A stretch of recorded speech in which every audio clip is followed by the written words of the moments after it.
guys, so as you can tell by the title, I'm doing something a little bit different today. So for the past three and a half years, I've been reviewing games and it's been quite the experience for me. Whether it's made me appreciate a game more or open my eyes to some of its flaws. It's a fun process, but sometimes I just don't feel like wanting to analyze a game. Especially if it's a game that I grew up with, or have a lot of memories on it. We all have nostalgia for certain things, which can stem from many reasons that are all unique to us. And after thinking about it, some of my favorite parts to make in my videos is when I get to share stories of my past that was connected to the game I was reviewing. So I thought, why not focus entirely on personal gaming or nostalgic memories for a change? Not only will I be able to share mine, but I think it'll be awesome to hear your guys' stories on the games or topics that I talk about in this series. And today we're going to be talking about what I consider to be my favorite video game system of all time. So about a few years ago, I was asked a really interesting question by my nephew. He asked me what video game system was my favorite of all time. And to be honest, it was a question that kind of caught me off guard. I was never asked that before and never really thought about it up until that point. But then it got me thinking, like what is my favorite system of all time? And I ended up narrowing it down to two, the N64 and the Gamecube. Both provided many hours of game time and a lot of memories, but in the end I realized the N64, while I enjoyed it a lot, in fact I may do an episode on that one day, that's more nostalgia talking, I feel.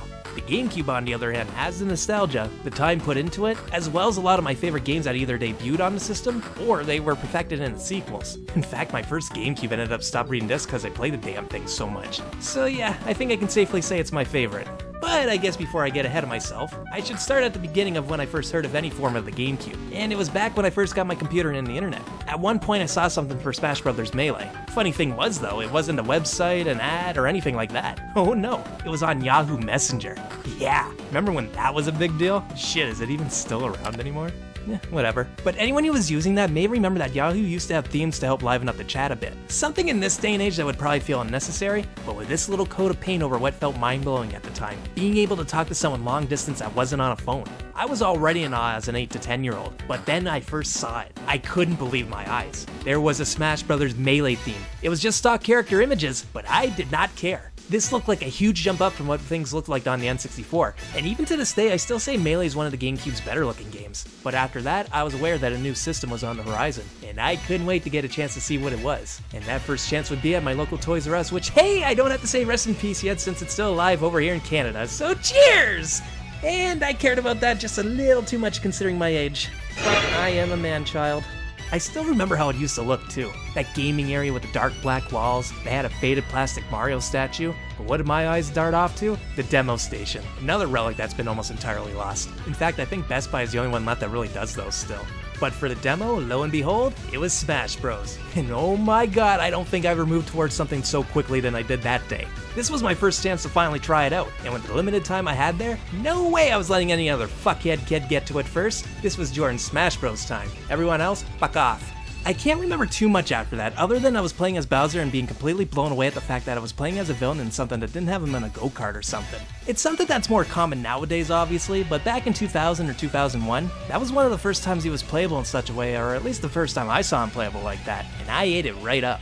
The only other demo station I really remember playing was at EB Games, and the demo was for Sonic Adventure 2 Battle. Nothing too special other than some little idiot trying to make fun of me for playing City Escape, saying I was stupid for liking the boarding segment because there was no snow on the ground. Oh, how youth can be little assholes, can't they?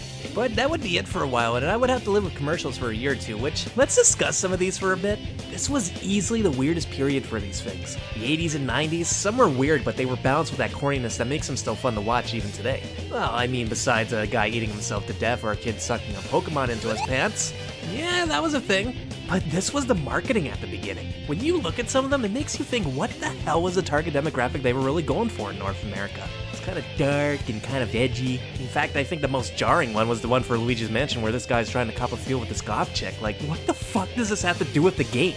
Is she in Luigi's Mansion? I mean, I wouldn't complain, she's kind of cute. But I think they finally need to reveal this hidden Easter egg, or maybe not. Luigi trying to molest someone probably wouldn't send a good message. It's actually kind of amazing this Haunted Mansion took off as well as it did with this fucking commercial. But hey, well, the guy must have known what he was doing. Obviously turned her on. Yeah.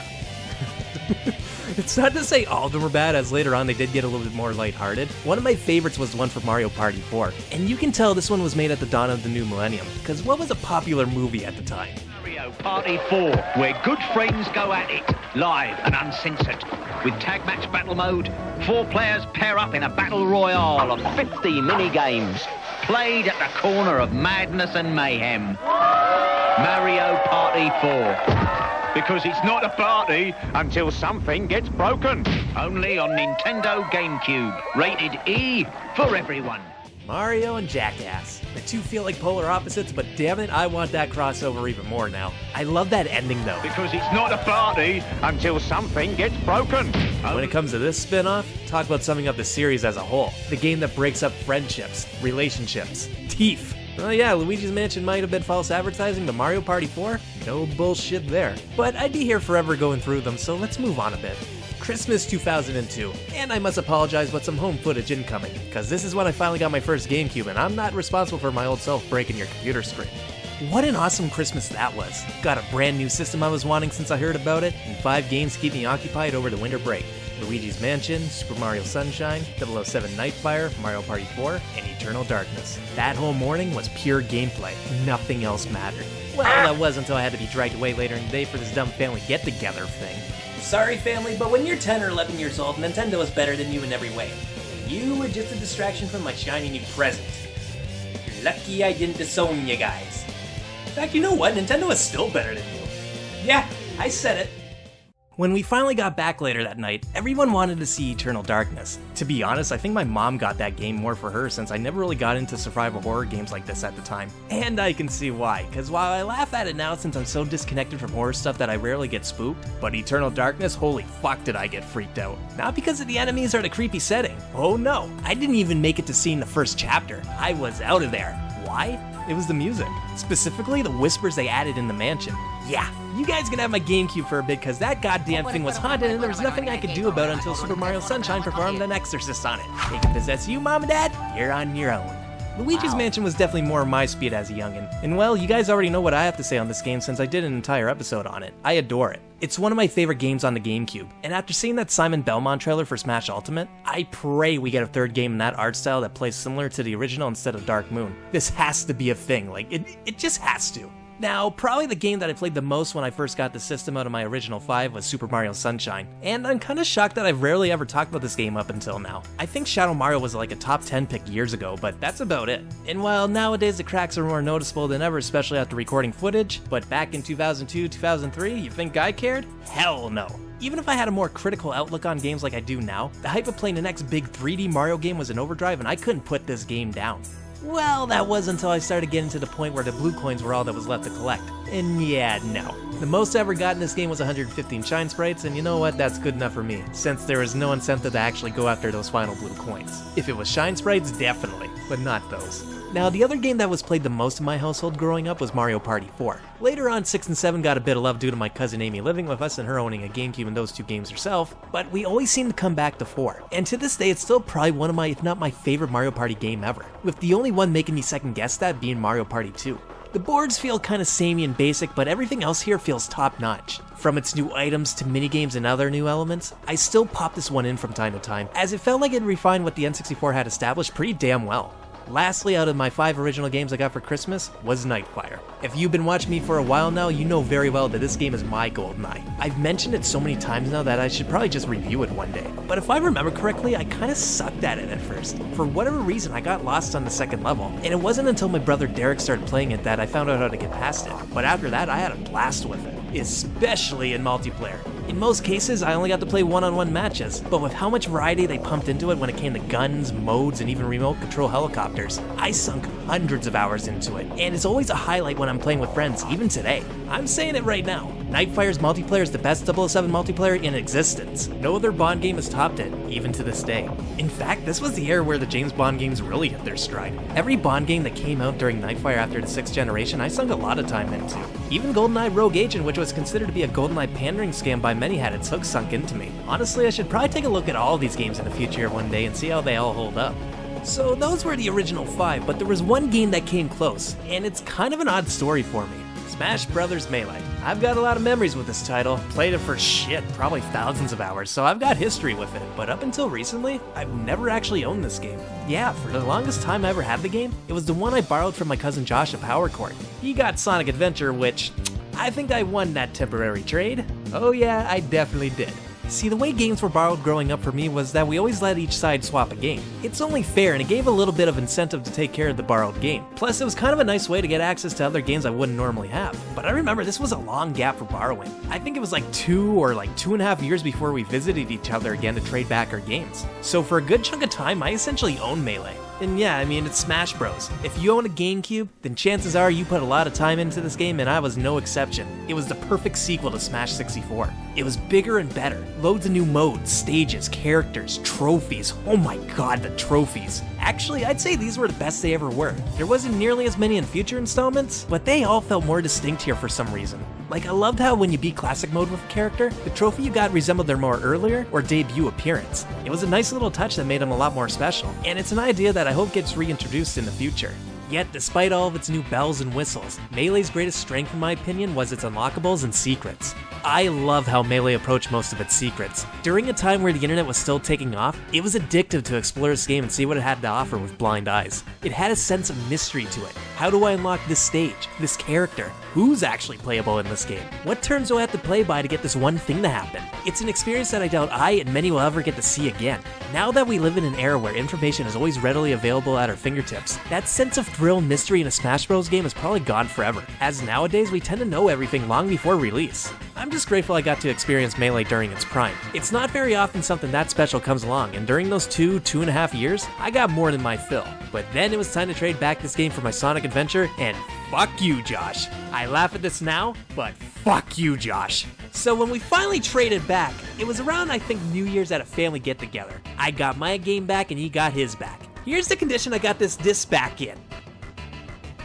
Like, did you or Nick use it as a fucking skateboard or something? Like, this is just, Jesus Christ! I was dumbfounded just how damaged this disc was. It kind of amazes me that it's still capable of being read half the time.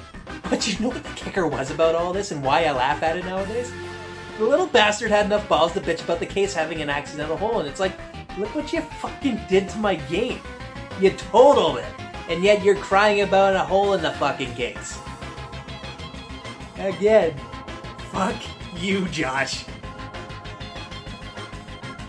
The next game I got, I believe, was Sonic Mega Collection. I originally rented this one after losing out on being able to rent Sonic Adventure 2 Battle, so this was essentially like a consolation prize that turned out to be one of my favorite game collections of all time. Now, I was no stranger to Sonic games. I grew up with Sonic 2, Sonic 1, Mean Bean Machine, Spinball, borrowed Sonic and Knuckles at one point or another, so practically these were all games that I had already played. But to have them all here on one disc was really awesome for me at the time. But I think the thing I got the most out of was the extras they included, like the concept art, comic book covers, and short movies.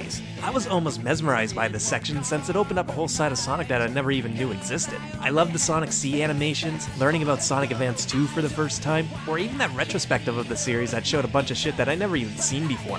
It gave off that sense like Sonic was back, baby, and no other game heightened that feeling better than Sonic Adventure 2 Battle. It's definitely aged a bit, but at the time this was one of the best games to get for the Gamecube. It was a new era. Sonic was on Nintendo now, and it was great to see two of the things I loved finally merge onto one system, and Adventure 2 was the perfect title to do this. I played it non-stop when I finally got to rent it. I had 7 days. If I wasn't at school doing homework or sleeping, I was binging this game. So much so that I was allowed to rent it again for another week. Even to this day, it's still one of my favorite Sonic games. Like I said, it's aged a bit, but even with certain aspects holding the game back a bit, I will still play this every once a year or every couple of years. And there's only a handful of games I can say that with. One of those games that fit that criteria is Paper Mario: The Thousand Year Door. I'm not gonna go too far into it this time, but let's just say it's easily one of my top 5 favorite games of all time. It's the perfect sequel to Paper Mario 64. It did everything those games did, but better. Expanded on everything the original introduced, included new ideas, and wrapped it all up in a really awesome and kind of a dark story for the Mario series. I love it. And in due time, you guys will hear more from me about this title.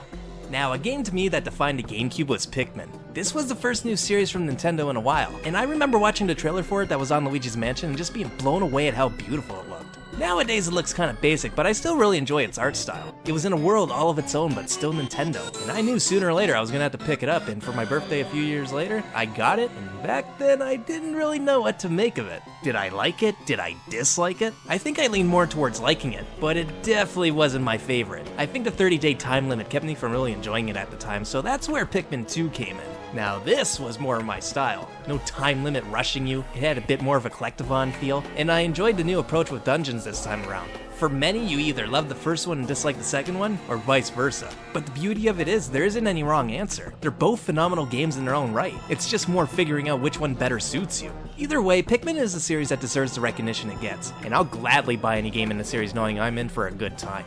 So I guess one of the GameCube's biggest, or really its only real major addition, was the Game Boy player. This was something I got right away, and I'm not really sure why I wanted it. I never really had too many Game Boy games, even now I still don't. But for whatever reason, this thing appealed to me, and Mom and Dad, thank you for getting it for me when I was younger, because to get this nowadays, yeah, fuck that noise. Thankfully, I was pretty lucky later on too. When my original GameCube stopped reading discs, I obviously had no real use for it when I was moving to Alberta, so it stayed behind, as did the actual Game Boy player that was connected to it. But for whatever reason, I decided to keep that disc. I had no use for it for a long time, and it's easily one of those things you could overlook or misplace. Now, I couldn't see myself throwing it out, but I could have easily seen myself giving it to someone if they asked for it, you know, like a kind gesture, especially at the time since I wouldn't have had any use for it. But this goddamn thing survived between 7 and 8 years across 2 moves around Canada, and god did I luck out. Cause this is where most of the value comes from. Oh yeah, it definitely isn't the player itself. I paid like $25 for my replacement back in 2014. Even now you can still find it around this price range. It's this little thing that's gonna put a dent in your wallet. Seriously, gaming is weird. But in the end, I understand why it costs so much. Outside of the virtual console, emulation, or modding your system, this is easily hands down the best way to play your physical versions of the entire Game Boy line. It plays these games flawlessly, as well as increasing the system's playable library tenfold. And really, it's the only reason why you'd still have a GameCube hooked up today, with older Wii models retiring the system otherwise due to it being backwards compatible. I'm glad I still have it, and for the games I did play on it, it was worth it, such as trying to get all the Chaos Emeralds on Sonic Advance 2, made that miserable fetch quest a hell of a lot easier and not having to look at that little dim screen. Ugh, how the hell did we ever play games like this? Though after thinking about it, I really should start utilizing it more. Even now I only have about 7 or 8 Game Boy Advance games. Oh well, in due time maybe that collection will grow. But let's get back into some actual GameCube games. The last thing I want to touch on is some of the third-party titles in my collection. This was definitely the beginning of me slowly branching out to new series that wasn't already randomly in my collection like previous systems. And we come back to this bonus disc. Much like I mentioned in my F-Zero GX review, this bonus disc introduced me to a couple of new series, one of them being Teenage Mutant Ninja Turtles. Now, of course, I very much knew about the Turtles. Hell, with how many reboots and versions there have been, it's damn near impossible to have not grown up with them in some form or another. But this was the first Turtles game I ever played. And, well, it's okay. It's not as good as I remember it, but I think with a buddy, co-op can be fun, if not a bit mindless at times. And I mean, hey, it must have did something because it got 2 sequels and a spin-off game. Plus, from what I've heard, the 2 sequel games were better than this one, so it might be something to look into in the future. Now, these next 2 I already did episodes on, so I won't spend too much time on them, but first off, Simpsons Hit Run. An awesome licensed game that you need to play if you haven't yet. It's a perfect example of a licensed game done right. It's not flawless and there are some little issues, but for the most part it's one of, if not the best Simpsons game ever made. And then there's American Chopper 2 Full Throttle. A perfect example of a cheap cash grab licensed game capitalizing on the height of the show's popularity. And hey, it worked! I was into the show at the time, and when I saw it on the shelf at 80 Games, I had to have it. Hell, I even traded Super Mario Sunshine, Eternal Darkness, and Pikmin for it. And while I kind of enjoyed it at the time, I was a very stupid and simple kid apparently. Looking back, fuck me did I burn on that deal, didn't I?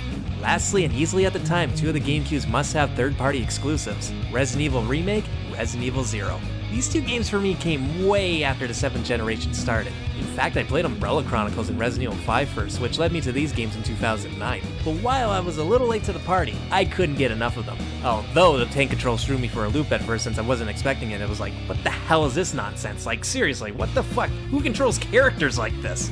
Now, that reaction might have been justified as I never played any game with this control setup before, so it was an adjustment to say the least, especially since the more modern controls of Resident Evil 5 kinda spoiled me. But while I was a new Resident Evil fan at the time, it didn't take me long to get used to the controls. I was addicted, and even if I hated how tank controls worked, one way or another, I was gonna force myself to like them, cause well, anyone who's watched me for a while now knows. Oh, how you know. But Remake to this day is still considered by many to be the best Resident Evil game ever made, and it's hard to argue that with most other titles in the series. For a time it was and still is one of the best examples of a remake done right. And Zero, while not as astounding as the remake was for most people, it's still a solid title and was a great exclusive for the lunchbox, both for tense, eerie, creepy, awesome atmosphere and style, and all around great titles that showed the GameCube was worth owning. As you can see, I've got a lot of nostalgia for this system and its games. It's the one system that survived the move to Alberta where the other systems I had at the time were lost due to circumstances. And it was a great stress reliever during that time that kept my mind off the big home changes that were happening at this time for me. Even to this day, I still play the system and its games regularly, and I know I'll continue to do so for many years. But I think this is a good place to stop for now. I could keep going on with games, but if I did, this would turn into a much longer episode, and I don't think I want to overstay my welcome. Especially since I could talk about the ones I did today at a later time and in a bit more detail. But until next time, you guys have a great day or night or whenever the hell you watch this, and I'll catch you later.